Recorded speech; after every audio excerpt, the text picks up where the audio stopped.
বিদ্যুৎ উৎপাদন না করে সরকার জনগণের টাকা বিদেশে পাচার করেছে বলে অভিযোগ করেছেন বিএনপির স্থায়ী কমিটির সদস্য ডক্টর আব্দুল মঈন খান। আর মে দিবসে শ্রমিক সমাবেশের ঘোষণা দিয়ে রুহুল কবির রিজভী বলেন, মালিকপক্ষকে প্রাধান্য দিতে সরকারের ফ্যাসিবাদী মনোভাব শ্রমজীবীদের অধিকার কেড়ে নিচ্ছে। নিয়াজ মুর্শিদের প্রতিবেদন।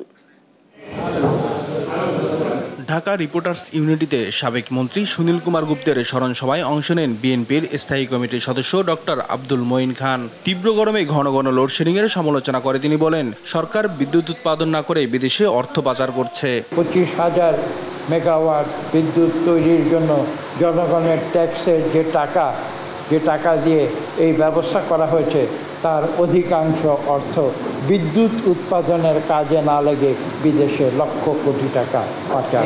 জাতীয় প্রেস ক্লাবের সামনে বিশুদ্ধ খাবার পানি ও স্যালাইন বিতরণ কর্মসূচিতে অংশ নেন বিএনপি চেয়ারপারসনের উপদেষ্টা জয়নুল আবদিন ফারুক। আদালতের রায় অমান্য করে তাপ প্রবাহের মধ্যে স্কুল কলেজ খোলা রাখায় শিক্ষামন্ত্রী সহ সরকারের পদত্যাগ দাবি করেন তিনি। আদালত আজকে স্কুল কলেজ বন্ধ করে দেয়, কি অবৈধ সরকার!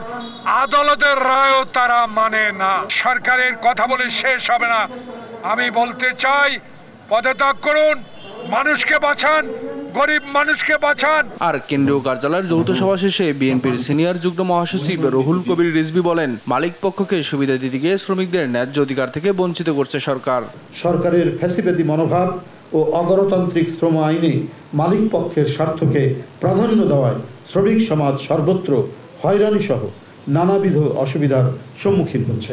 শ্রমিকদের ন্যায্য দাবি আদায়ে মহান মে দিবসে নয়াপল্টনে শ্রমিক সমাবেশেরও ঘোষণা দেন রিজভী। মে দিবসে শ্রমিক সমাবেশ ও র্যালিতে নিয়াজ মুর্শিদ, দেশ টিভি, ঢাকা।